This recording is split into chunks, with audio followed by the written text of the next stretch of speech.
Hi friends అందరికీ ఈరోజైతే నేను simple and tasty Mughlai chicken అయితే చూపించబోతున్నాను. ఇది అయితే చాలా టేస్ట్గా ఉంది. ఒకసారి మీరు కూడా ట్రై చేయండి. ఎలా వచ్చిందో నాకైతే కామెంట్ సెక్షన్లో కామెంట్ చేయండి. ఇది చిన్నపిల్లల నుంచి పెద్దవాళ్ళ వరకు చాలా ఇష్టంగా తింటారనమాట. ఇలా చేసి చూడండి, చాలా బాగుంటుంది. దీని మీద కొంచెం బటర్ వేసి సర్వ్ చేసుకుంటే చాలా టేస్ట్గా ఉంటుంది. బటర్ నాన్ రోటీలోకి అయితే సూపర్ ఉంటుంది. Let's start. ముందుగా ఒక హాఫ్ కేజీ చికెన్ తీసుకుని ఇలా శుభ్రంగా వాష్ చేసి పెట్టుకోవాలి. మరీ చిన్న ముక్కలు కాదు, మరీ పెద్ద ముక్కలు కాదు, మీడియం సైజ్ ముక్కలు కట్ చేయించుకోవాలి. అప్పుడే మనం చేసే ఈ రెసిపీ చాలా బాగుంటుంది. ఈ పచ్చిమిర్చి కొంచెం ఘాటుగా ఉంటాయి, అందుకని చెప్పేసి నేను తక్కువ తీసుకున్నాను. అలాగే 3 పచ్చిమిర్చి, 1 టేబుల్ స్పూన్ అల్లం వెల్లుల్లి పేస్ట్, మిరియాల పొడి, ఒక 20 జీడిపప్పులు, అలాగే వేలాడి తీసి నీళ్ళు లేకుండా పెరుగు, అలాగే 2 పచ్చిమిర్చి ఇలా దంచి పెట్టుకోవాలి. అలాగే టేస్ట్కి సరిపడా ఉప్పు. చికెన్ అయితే మనం ముందుగా కలిపి పెట్టేసుకుందాం. దీనిలోకి టేస్ట్కి సరిపడా సాల్ట్, అలాగే 1/2 టేబుల్ స్పూన్ మిరియాల పొడి. దీనిలో మనం కారం ఏమి యూస్ చేయము. ఈ మిరియాల పొడి పచ్చిమిర్చితోనే మనం స్పైస్ అనేది బ్యాలెన్స్ చేసుకోవచ్చు. అలాగే 1 టేబుల్ స్పూన్ అల్లం వెల్లుల్లి పేస్ట్, అలాగే వాటర్ లేకుండా వేలాడి తీసిన పెరుగు అన్నమాట. వాటర్ అసలు ఉండకుండా చూసుకోండి పెరుగు. అలాగే ముందుగా దంచి పెట్టుకున్న 2 పచ్చిమిర్చి పేస్ట్ కూడా వేసేసి ఒకసారి మొత్తం బాగా మిక్స్ చేసుకోవాలి. ఇది బాగా మిక్స్ చేసుకోవటం వల్లే మనకి టేస్ట్ అనేది చాలా బాగుంటుంది. ఊరికలా కలిపేసి వదిలేయకుండా ఇలా బాగా మసాజ్ చేస్తూ బాగా కలుపుకోవాలి. చికెను కలిపే విధానంలోనే ఉండిద్దండి టేస్ట్ అనేది. ఇలా ఒకసారి మొత్తం బాగా మిక్స్ చేయాలి. ఒక్కొక్కరు ఒక్కొక్క విధంగా చేస్తారు ఈ మొగలాయ్ చికెన్ కర్రీ. నేను డిఫరెంట్గా ట్రై చేశాను. దీనిలో ఇంకేమన్నా వెయ్యాలా అనేది నాకైతే కామెంట్ సెక్షన్లో కామెంట్ చేయండి. ఇది అయితే చాలా సింపుల్గా ఉంది రెసిపీ. ఒకసారి ట్రై చేయండి. చాలా టేస్ట్గా ఉంది. ఇలా బాగా కలుపుకోవాలన్నమాట. పెరుగు అనేది ఎక్కడా గిడ్డలు లేకుండా కలుపుకోవాలి. ఇలా కలిపి మూత పెట్టేసి ఒక అరగంట పాటు పక్కన పెట్టుకోవాలి.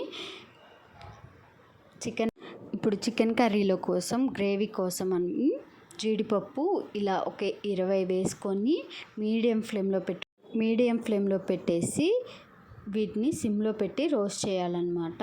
మరీ హైగా రోస్ట్ చేస్తే నల్లగా మాడిపోతాయి.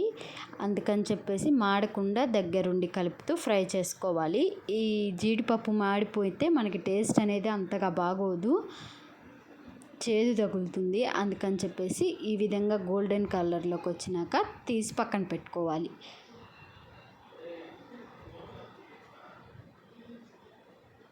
ఇప్పుడు అదే కడాయిలోకి 2 టేబుల్ స్పూన్ల ఆయిల్ అయితే వేసుకొని మనం సన్నగా కట్ చేసి పెట్టుకున్న 2 onions, medium size onions fry చేసుకోవాలి. ఈ కర్రీకి ఇది మసాలా పేస్ట్ అనేది హైలైట్ అన్నమాట. తప్పకుండా ఈ మసాలా వేసుకోండి. చాలా బాగుంటుంది టేస్ట్. ఇలా ఒకసారి బాగా కలపాలి. ఈ ఆనియన్స్ గోల్డెన్ బ్రౌన్ కలర్లోకి రావాలన్నమాట. పచ్చిగా ఉండకూడదు, మగ్గినట్టు ఉండకూడదు, వేగాలి. అందుకని చెప్పేసి నేను కొంచెం ఆయిల్ ఎక్కువే వేసాను అనమాట. 2 టేబుల్ స్పూన్స్ ఇలా ఫ్రై చేసుకోవాలి. గోల్డెన్ బ్రౌన్ కలర్లోకి అయితే రావాలి ఇవి. అప్పుడు దాకా మనం ఫ్రై చేసుకోవాలి. ఈ విధంగా కలుపుతూ ఫ్రై చేసుకోండి, లేదంటే మాడిపోయే ఛాన్స్ అయితే ఉంటుంది ఆనియన్స్. ఇలా కలుపుతూ ఫ్రై చేసుకోండి. అలాగే దీనిలోకి స్పైస్ బట్టి వేసుకోండి పచ్చిమిర్చి. ఇవి అయితే కొంచెం స్పైస్ ఉంటాయి అని చెప్పేసి నేను తక్కువే వేశాను. మీ స్పైస్ని బట్టి మీరు ఎంత స్పైస్ తింటారో అంత స్పైస్ అయితే యూస్ చేసుకోవచ్చు. అలాగే ఇవి వేగిపోయినాయి, ఒక ప్లేట్లోకి తీసేసుకుందాం. నూనె లేకుండా ఉల్లిపాయల వట్టికి తీసేసుకోవాలి. తీసి పక్కన పెట్టుకొని చల్లార్చుకుందాం.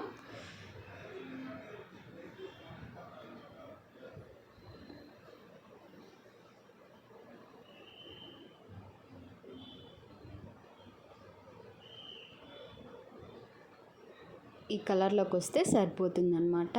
నేను గసగసాలు వేపటం మర్చిపోయాను. ఒక ప్యాన్ పెట్టేసుకొని దానిలోకి ఒక టేబుల్ స్పూన్ గసగసాలు వేసేసి ఆపేసుకొని స్టవ్ ఆపేసేసి ఇవి రెండు మిక్సీ పట్టుకోవాలన్నమాట. జీడిపప్పు గసగసాలు ఇలా మిక్సీ జార్ తీసుకొని దానిలో వేసేసుకొని మెత్తగా గ్రైండ్ చేయాలి. ఎక్కడ మనకి జీడిపప్పు పలుకులు అనేవి తగలకుండా గ్రైండ్ చేసుకోవాలి. అలాగే మనం ముందుగా ఫ్రై చేసుకున్న ఉల్లిపాయలు పచ్చిమిరపకాయలు కూడా వేసేసుకోవాలి. ఈ జీడిపప్పుల్లో వేసేసి మొత్తం కొంచెం వాటర్ వేసేసుకొని బాగా మెత్తగా గ్రైండ్ చేయాలన్నమాట. అలాగే ఒక గుప్పెడు పుదీనా అయితే వేసుకోవాలి. ఇది ఫ్లేవర్ కోసమేనండి, ఎక్కువ వేసుకోకండి. ఇలా మెత్తగా గ్రైండ్ చేసి పెట్టుకోవాలి. ఒక ప్యాన్ తీసేసుకొని దానిలోకి మనం ఆనియన్స్ ఫ్రై చేసాం కదా, ఆయిల్ వేసుకొని చాలకపోతే కొంచెం ఆయిల్ అయితే యాడ్ చేసుకోవచ్చు. ఇలా వేసుకొని ఒకసారి ప్యాన్ అంతా అప్లై చేసుకోవాలి. ఆ తర్వాత మనం ముందుగా మ్యాగ్నేట్ చేసి పెట్టుకున్న చికెన్ ఉంది కదా, అది కూడా ఒకసారి బాగా కలిపేసుకోవాలి. ఇలా బాగా కలపటం వల్ల చికెన్ అనేది చప్పగా లేకుండా చాలా బాగా మిక్స్ అవుతుంది. ఆయిల్ హీట్ ఎక్కింది. ఇలా ఒక్కొక్క పీస్ తీసుకొని వేసుకొని ఫ్రై చేసుకోవాలన్నమాట.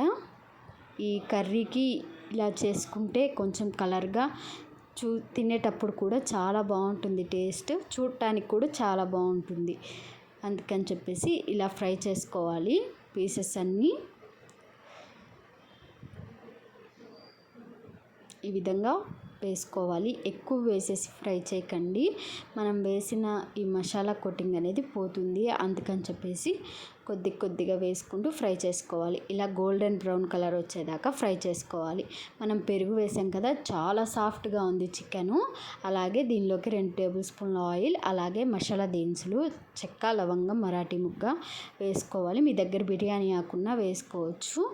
ఇలా మెత్తగా పేస్ట్ చేసాం కదా, ఆ పేస్ట్ కూడా వేసేసి మనకి ఆయిల్ పైకి తేలేదాకా ఫ్రై చేసుకోవాలన్నమాట. ఇలా బాగా కలుపుతూ ఫ్రై చేసుకోవాలి. అడుగంటకుండా ఫ్రై చేసుకుంటూ ఉండాలన్నమాట, కలుపుతూ ఉండాలి. ఇలా కలుపుతూ ఉంటే ఆయిల్ అనేది పైకి తేలుతుంది. చూసారా, ఈ విధంగా పైకి తేలుతుంది. అడుగు అంటితే ఈ చికెన్ అనేది అంత టేస్ట్గా ఉండదు మనకి. అలాగే దీనిలోకి ఒక 2 టేబుల్ స్పూన్ల వరకు అయితే పెరుగు అయితే యాడ్ చేస్తున్నాను. ఈ పెరుగు వేయటం వల్ల మనకి క్రీమీగా ఉంటుందన్నమాట కర్రీ. చాలా బాగుంటుంది టేస్ట్. నేను ఇంకో రకం చికెన్ కర్రీ చేస్తాను, మొత్తం కలిపేసి మిక్స్ చేస్తాను. ఒకసారి అది కూడా మీకు రెసిపీ పెడతాను. ఇది వేసేసి బాగా గిడ్డలు లేకుండా కలుపుకోవాలి.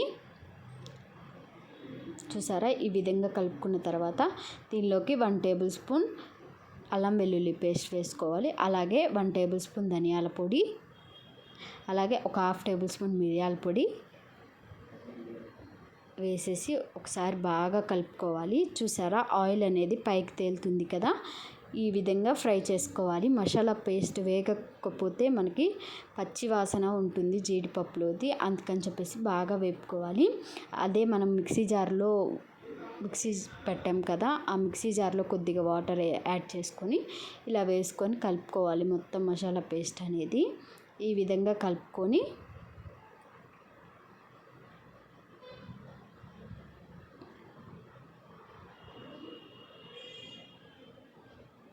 మనం ముందుగా ఫ్రై చేసి పెట్టుకున్న చికెన్ ఉంది కదా, అది కూడా వేసేసుకోవాలి. చూసారా, చికెన్ అనేది ఎంత మంచి గోల్డెన్ కలర్లోకి వచ్చిందో. ఈ విధంగా ఫ్రై చేసుకోవాలి. మనకి డ్రైగా ఉండదు, సాఫ్ట్గా ఉంటుంది చికెన్ అనేది. ఇలా ఒకసారి బాగా కలిపేసి టేస్ట్కి సరిపడా సాల్ట్ అయితే వేసుకోవాలి. వేసేసి ఒకసారి బాగా కలిపేసి మీడియం ఫ్లేమ్లో పెట్టి బాగా ఉడికివ్వాలి. బాగా ఉడికించుకుంటే ఈ చికెన్ అనేది సాఫ్ట్గా చాలా బాగుంటుంది. అలాగే ఒక 1/2 టేబుల్ స్పూన్ గరం మసాలా పొడి అయితే వేసుకున్నాను. ఇలా వేసి ఒకసారి బాగా కలుపుకోవాలి.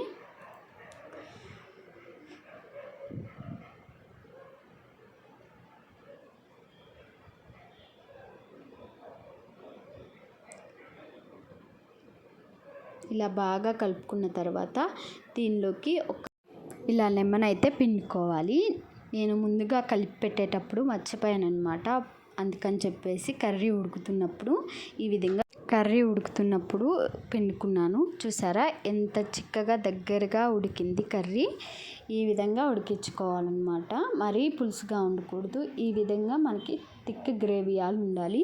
అప్పుడే ఈ కర్రీ మనకి చాలా బాగుంటుంది. స్టవ్ ఆఫ్ చేసుకొని సర్వ్ అంతేనండి. Simple and tasty Mughlai curry అయితే తయారైపోయింది. ఇలా సర్వింగ్ ప్లేట్లోకి తీసుకొని సర్వ్ చేసుకోవటమే. చాలా అంటే చాలా బాగుంటుంది టేస్ట్. ఒకసారి మీరు కూడా ట్రై చేయండి. ఎలా వచ్చిందో నాకైతే కామెంట్ చేయండి. ఇది చాలా అంటే చాలా బాగుంటుంది. అందరు ఇష్టంగా తినే రెసిపీ అనమాట. ఇది బటర్ నాన్లో కానీ సూపర్ ఉంటుంది. ఇలా బటర్ వేసి సర్వ్ చేసుకుంటే చాలా ఇష్టంగా తింటారు. అలాగే నా ఛానల్ని సబ్స్క్రైబ్ చేసుకోండి. Thank you for watching. మరిన్ని వీడియోస్ కోసం మా ఛానల్ సబ్స్క్రైబ్